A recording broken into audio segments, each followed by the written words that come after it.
Students, आज के इस वीडियो में कुछ एक और प्रॉब्लम्स हम करेंगे। सो सबसे पहले जो प्रॉब्लम है वो जो लास्ट वीडियो में वो करी वही है, पर उसमें कुछ एडिशन है। सबसे पहले हमें 3 वेक्टर दिए हैं और हमें प्रूव करना है कि ये बेसिस है।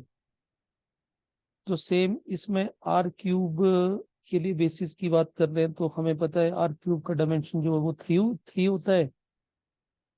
तो एज डायमेंशन और आर क्यूब इज 3, तो इससे हमें किस चीज को करने की जरूरत नहीं है, हमें ये प्रूव करने की जरूरत नहीं है कि ये जो 3 वेक्टर है वो इन तीनों का लीनियर स्पैन जो है वो आर क्यूब के बराबर है। सॉरी। तो हमें जस्ट ये प्रूव करना पड़ेगा कि ये तीनों वेक्टर क्या है, इंडिपेंडेंट है। ठीक। तो इंडिपेंडेंट करने के लिए हमें कॉम्बिनेशन लेके चलना पड़ता है, इक्वल टू 0 लेके चलेंगे। लेट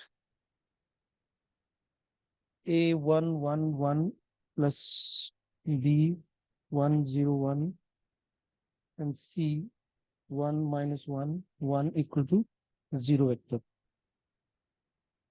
फिर ये अब ए बी सी जो होंगे वो आर पे रन करेंगे। अब हम ए बी सी की वैल्यू निकालेंगे।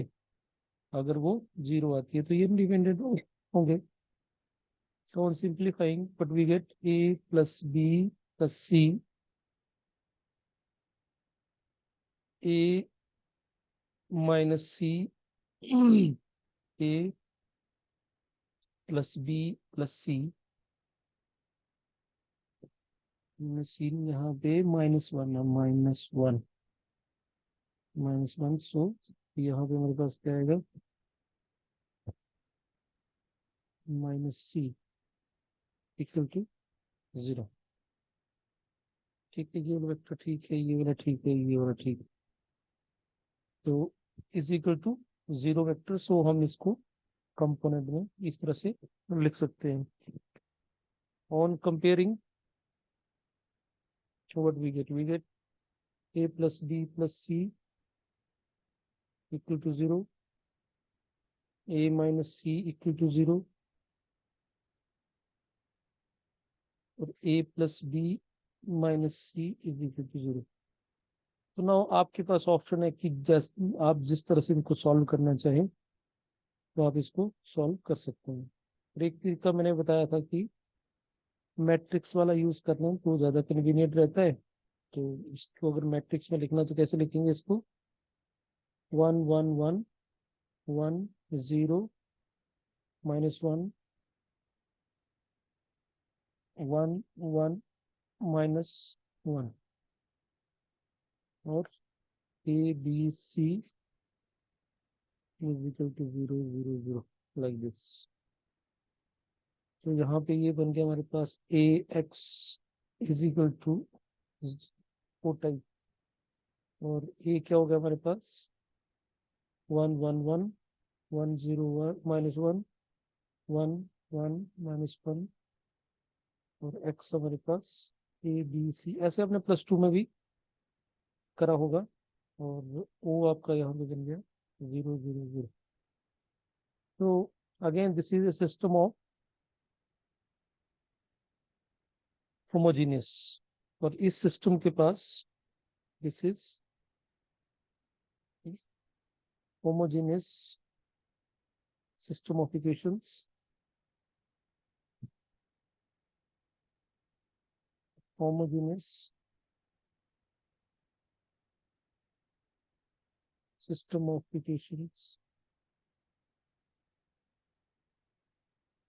तो दिस, क्योंकि हमें ए बी सी चेक करना है कि ट्रिवियल होंगे कि नॉन ट्रिवियल होंगे, मतलब ट्रिवियल मीन्स सारे 0 होंगे कि नहीं होंगे। तो this system will have trivial solution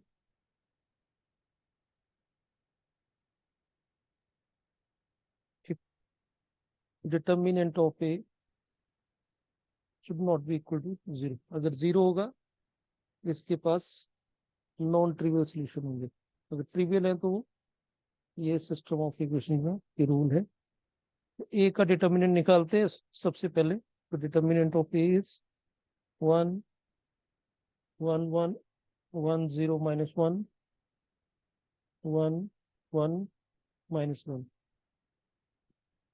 So it is 1 into 0 and plus 1 and minus 1 1 into तो छोड़ेंगे minus 1 and plus 1 और लास्ट आपके पास आ गया 1 into 1 and minus 0। सो यहाँ से हमारे पास आ गया 1 और ये हमारा 0 हो गया और यहाँ पे 1, so 2। So this is not equal to 0, so therefore जो सोल्यूशन होगा इसका वो ट्रिवियल होगा। Trivial means a b b b और सी बी जीरो होगा।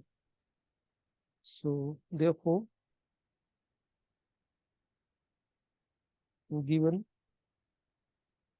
Vectors are linear independent over पाथ और लीनियर इंडिपेंडेंट है सॉरी। तो हेंस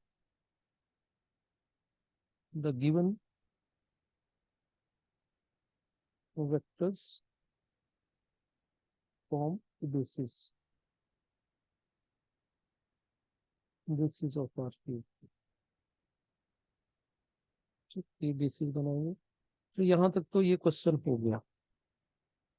अब ये जो सेकंड पार्ट है इसका, also find the coordinates of -3 5 7 respective to this basis।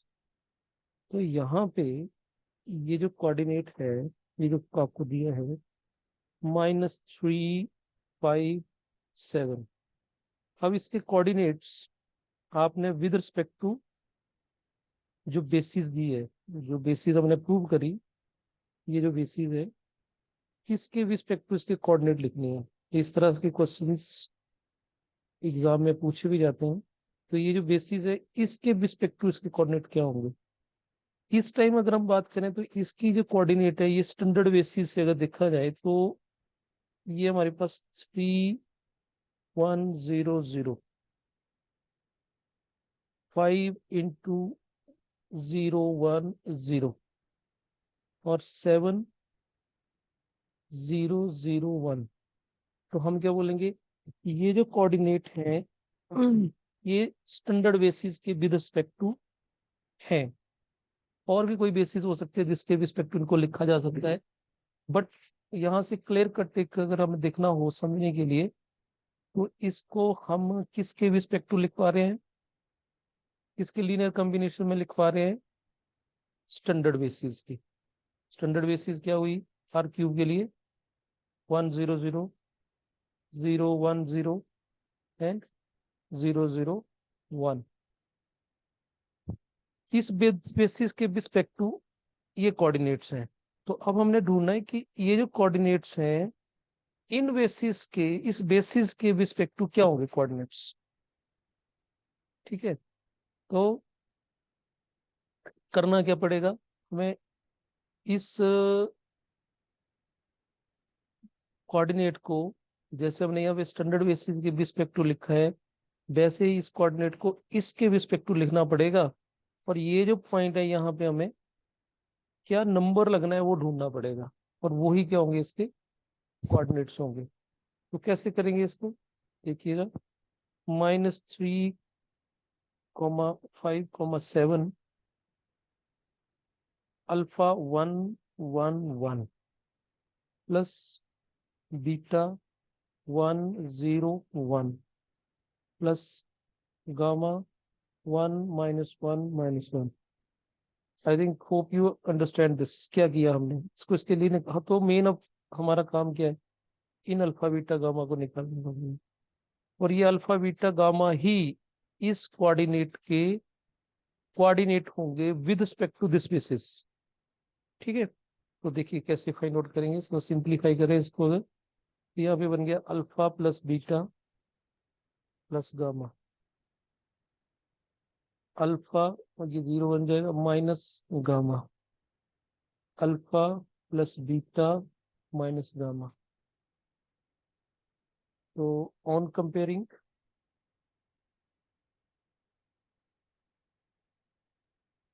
what we get alpha plus beta plus gamma is equal to -3,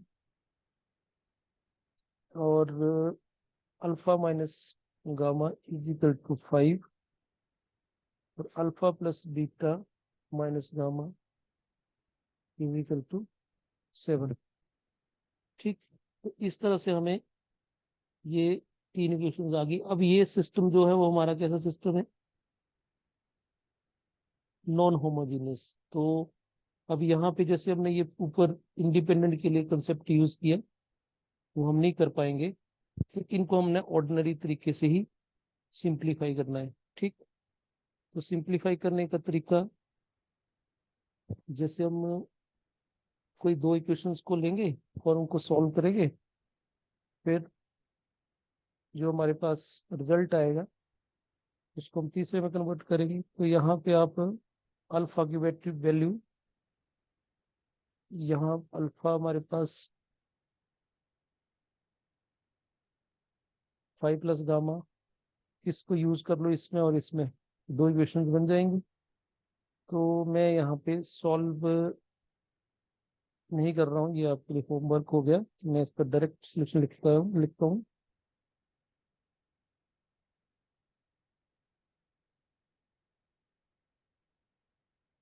after solving we get alpha equal to 0 आएगा, beta आपके पास 2 आएगा, और gamma आपके पास -5 आएगा।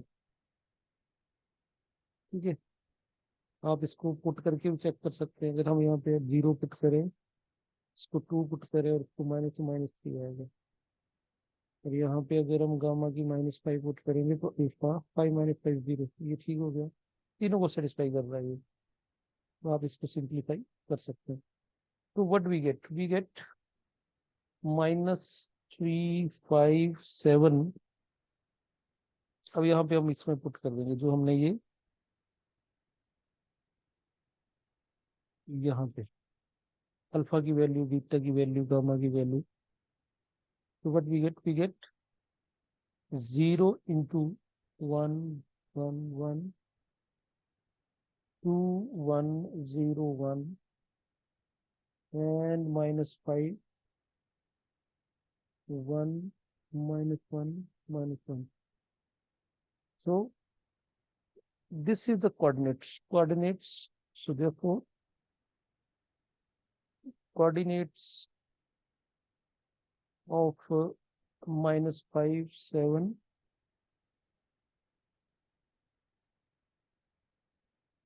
with respect to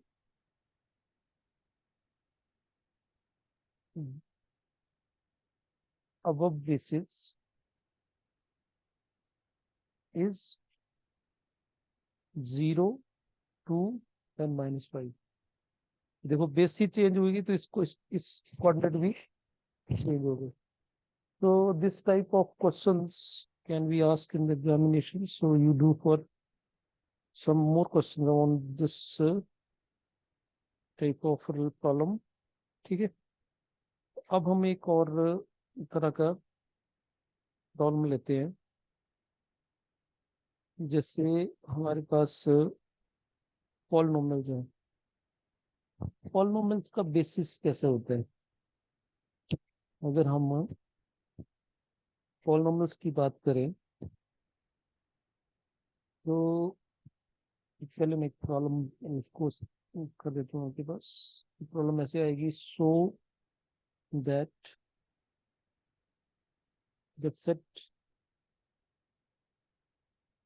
b1 x x square so and so x raised to power m of m+1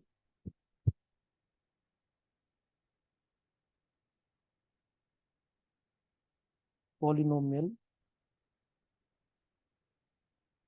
is a basis set for the vector space Pm of R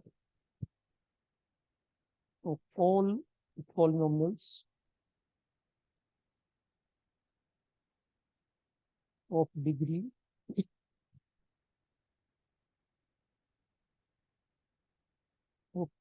m over R.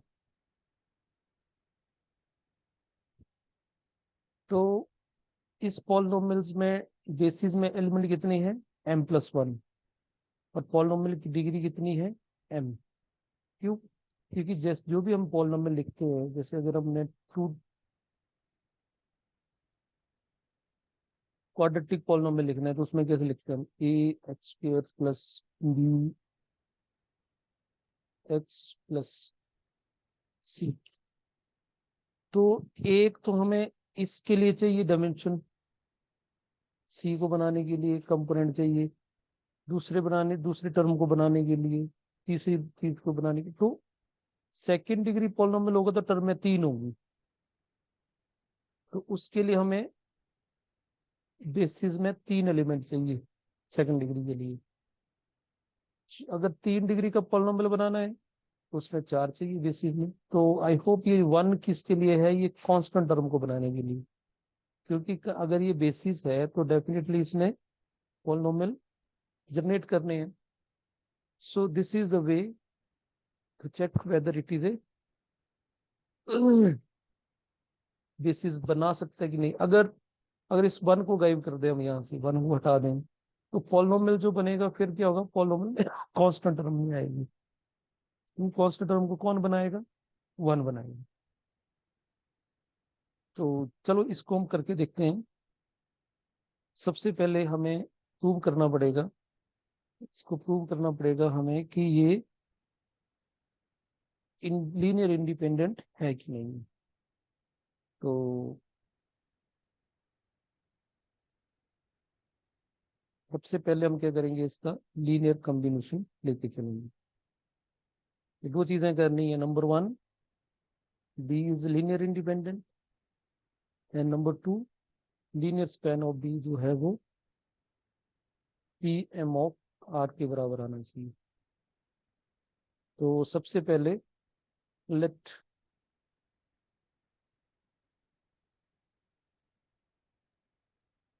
a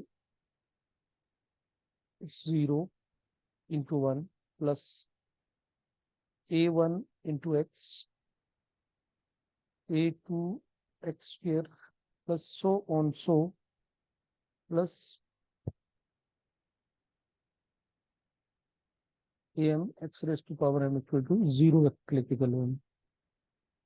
ठीक है, अब ये 0 vector है तो इसको हम 0 vector को कैसे लिख सकते हैं, therefore we can write a1 plus a1x plus a2 x square plus so on so plus am x raised to power m is equal to 0 vector, and 0 vector को मिल सकते हैं 0 into 1 plus 0 into x plus 0 into x square plus so and so 0 into x raised to power n। तो ये भी polynomial है, ये भी polynomial है, तो वी कैन कंपेयर दिस। ठीक, तो अगर हम कंपेयर करेंगे तो what we get on comparing, we get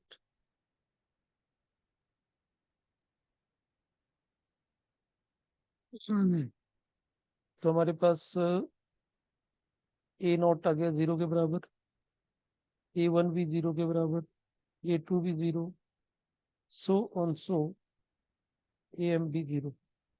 तो यहां से ये क्लियर हो गया कि सारे जो भी स्केलर्स हमने लगाए वो स्केलर सारे के सारे क्या थे, 0 हो गए. So it means that जो हमारे पास बेसिस है इज लीनियर इंडिपेंडेंट. अब हमने प्रूव सेकंड पार्ट क्या प्रूव करना है कि लीनियर स्पैन ऑफ बी जो है वो linear span of PM of R के बराबर है. तो सिंस हम ये बोल सकते हैं कि जो बी है that is a subset of PM of R. P means for polynomial, वो पॉलिनोमियल जिनकी डिग्री एम है और कोएफिशिएंट क्या होंगे आर. तो अगर इसका लीनियर स्पैन ऑफ बी करेंगे that will also a subset of PM of R. तो एक चीज तो ये होगी. अब दूसरा क्या करना पड़ेगा, उल्टा करना पड़ेगा. PM of R is subset of linear span of b. उसके लिए लेट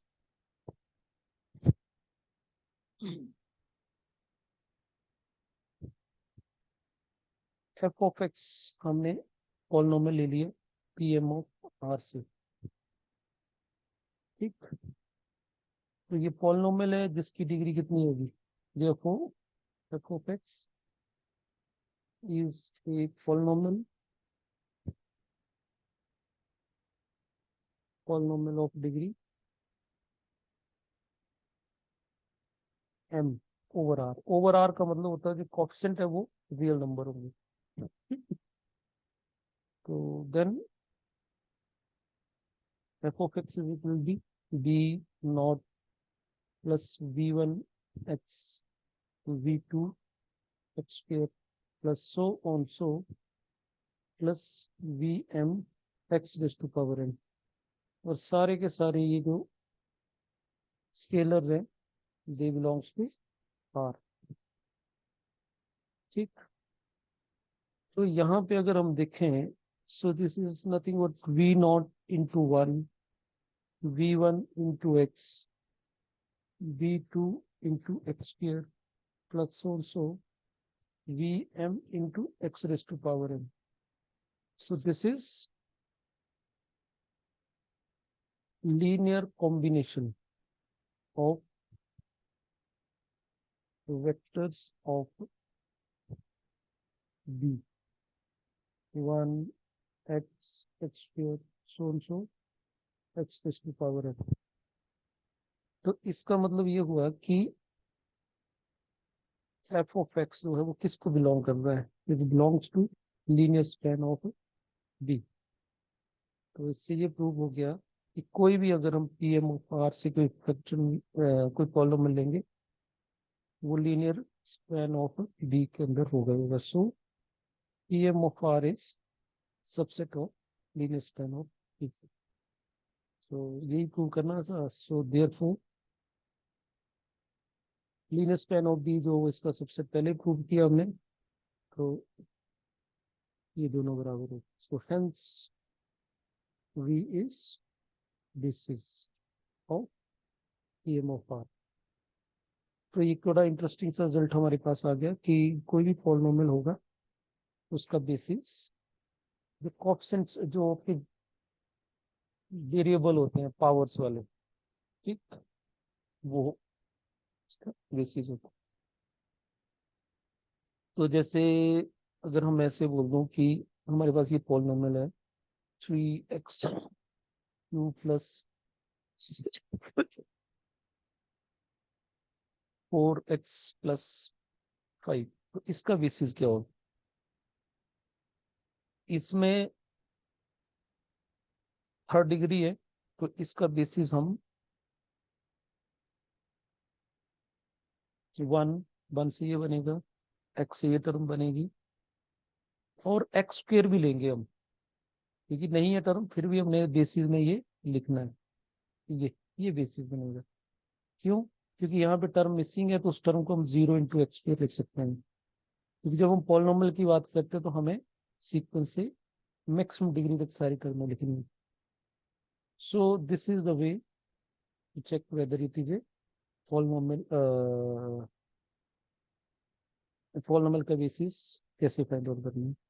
अच्छा, वन मोर थिंग कि जरूरी नहीं है कि पॉलिनोमियल के यही बेसिस होगा, और डिफरेंट टाइप ऑफ बेसिस भी हो सकते हैं। फॉर एग्जांपल मैं आपको बताता हूँ कि एक प्रॉब्लम और ले लेते हैं। Third problem, prove that the polynomial polynomial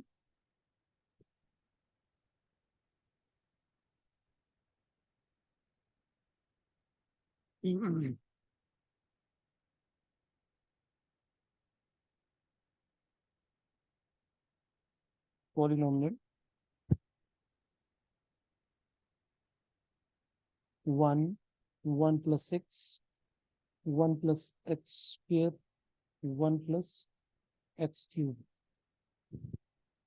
span the subspace W of polynomials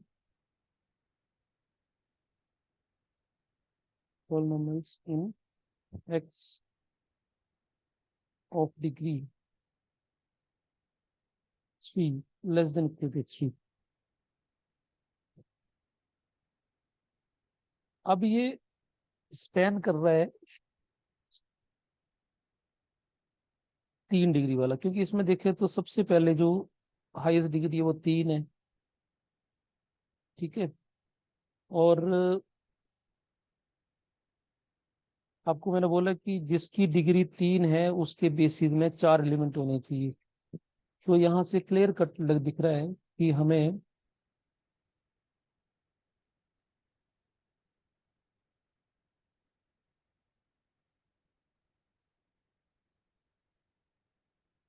ये देखना है कि 4 वेक्टर तो हमारे पास पड़े ही हैं, है ना। वेक्टर बोलेंगे हम इनको, पॉलिनोमियल है तो उनको वेक्टर की तरह बिहेव कराए मानेंगे। तो ये जो 4 वेक्टर्स हैं वो इसके लिए बेसिस बन सकती है कि नहीं बन सकती है। तो पहली कंडीशन तो हमारे लिए सीधी हो गई कि इसके पास पॉलिनोमियल की degree less than equal to 3 है। तो डायमेंशन ऑफ जो डायमेंशन ऑफ W है वो तो 4 है, और 4 ही वेक्टर हैं इसके, ठीक। तो इट मीन्स दैट अगर 4 डायमेंशन है और 4 ही वेक्टर है, वो इसके लिए बेसिस बना सकते हैं। So therefore any 4 linear independent polynomial of polynomials of W form its basis, ठीक है। सो इसका मतलब है कि सो 1 1 + x 1 + x² और 1 + x³ span W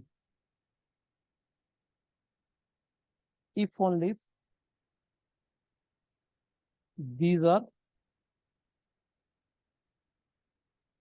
these are linear independent. तो हमें इतने चेक करना कि लीनियर इंडिपेंडेंट है कि नहीं। तो चेक करते हैं। तो लीनियर इंडिपेंडेंट के लिए क्या करना पड़ेगा हमें, एक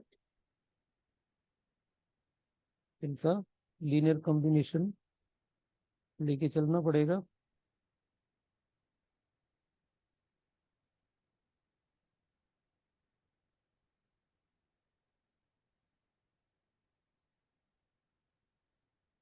equal to 0 vector.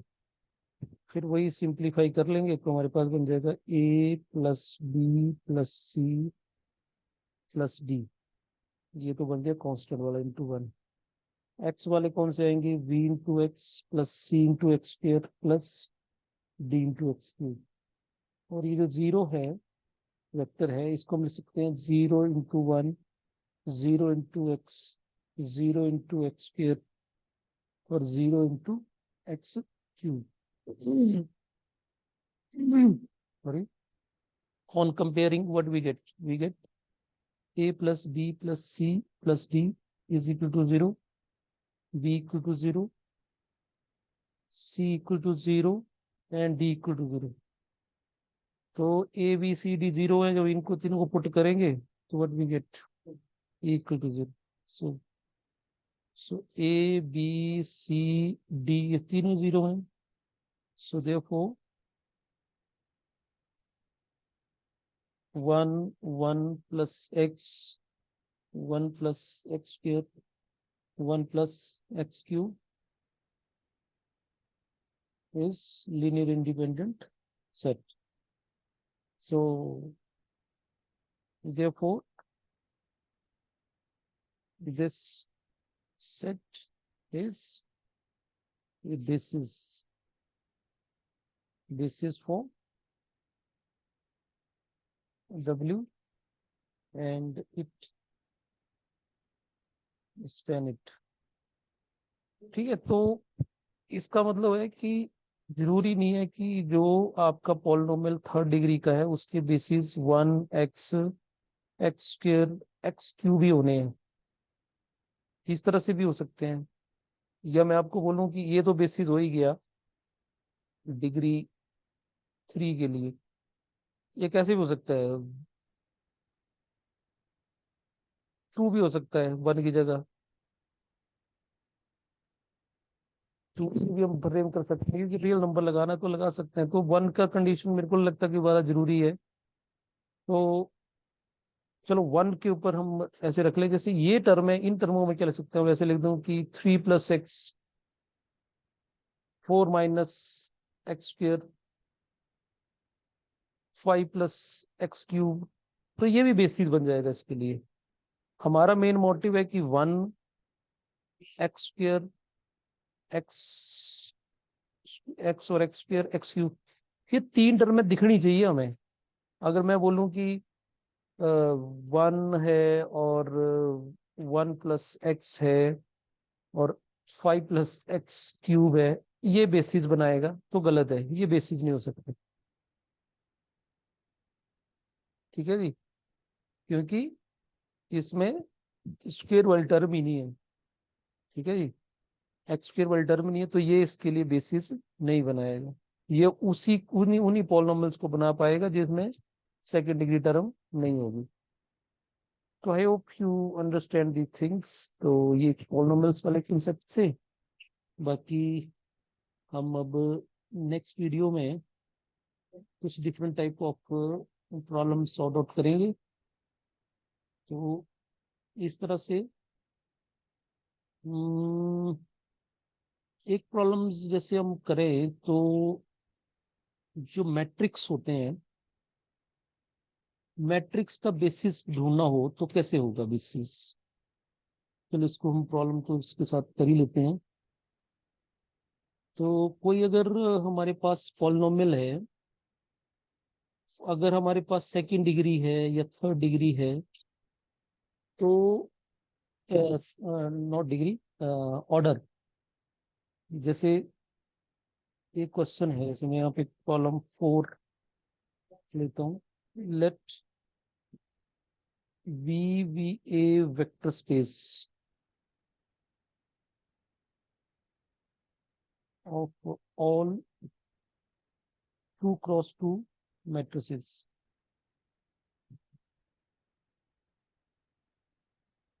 over R. ठीक है, सारे मैट्रिसेस ही हैं 2 क्रॉस 2 के इस वेक्टर स्पेस में. Then the set B is equal to 1 0 0 0 0 1 0 0 0 0 1 0 0 0 0 1 form form a basis of V over R. तो स्टूडेंट ये देखो, अगर मैं स्टैंडर्ड 2x2 का मैट्रिक्स लूं तो वो कैसा होगा, वो ABCD ऐसा मैट्रिक्स होता है 2x2 का। तो इसके कितने एलिमेंट हैं इसमें, 1 2 3 4। तो इसके बेसिस में 4 एलिमेंट होने चाहिए। तो यहाँ पे 4 ही हैं देखो। इस ए को बनाने के लिए ये वाला, बी को बनाने वाला ये वाला, सी को ये बनाएगा, डी को ये बनाएगा। तो मैं इसको आपको ये बोल सकता हूँ कि ये जो सेट है ये बेसिस बनाएगा। और और ये कोई यही इसका बेसिस होगा वो ये जरूरी नहीं है, इसके और भी बेसिस हो सकते हैं। ठीक है जी, और बेसिस भी हो सकते हैं, बट हम ये बोल सकते हैं दिस इज स्टैंडर्ड बेसिस। जैसे हमने ये पीछे अपने इसके लिए करा, तो ये जो है ये स्टैंडर्ड बेसिस हुआ।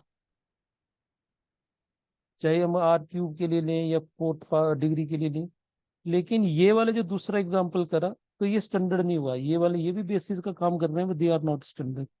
तो उसी लाइन पे, उसी एनालॉजी पे अगर इसको देखो कैसे लिखना हो, तो ऐसे लिखेंगे A1000 plus B0100 plus C001 this and D0001। देखो एक तो लीनियर कॉम्बिनेशन में लिखा गया। अब इसको इंडिपेंडेंट शो करना है, तो इंडिपेंडेंट शो करना तो हमें आता ही है। क्या करेंगे, सब सबसे पहले इसका लीनियर कॉम्बिनेशन लेके चलेंगे, तो यही वाला ले लेते हैं। ए ये is not related to the solution, so for the sake of understanding ये लिखा मैंने। तो 10, यहाँ पे अल्फा ले लेता हूँ 100, दूसरा दे दिया बीटा 0100, गामा 0010, और delta 001। This is equal to 0 vector. इन सभी को ऐड करेंगे तो व्हाट वी गेट अल्फा +0 +0 +0। दूसरा बनेगा बीटा, गामा और delta.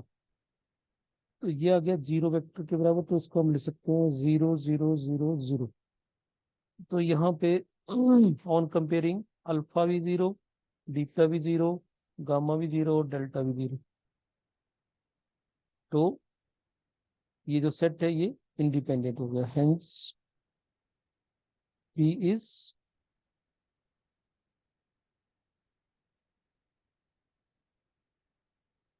The linear independent set. और दूसरा करना है हमने, लीनियर स्पैन ऑफ बी जो है वो हमारे पास V के बराबर आना चाहिए, ये प्रूव करना है। तो इसके लिए since V subset of V तो V से आया हुआ है, तो लीनियर स्पैन ऑफ B जो होगा वो इसका V के बराबर होगा। तो एक चीज तो ये ऑटोमेटिकली प्रूव हो जाती है। दूसरे के लिए हमने क्या करना है, लेट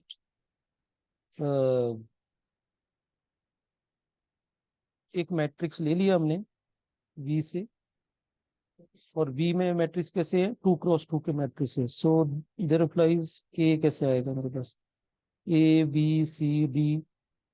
तो फिर ABCD जो हमारे रियल नंबर होंगे, क्योंकि ओवर R है। और फिर इसको जैसे मैंने ऊपर लिखा था वो ले सकते हैं, A × 1 0 0, V is equal to 0 1 0 0, and C 1 0 0 1 0, and D 0 0 0 1।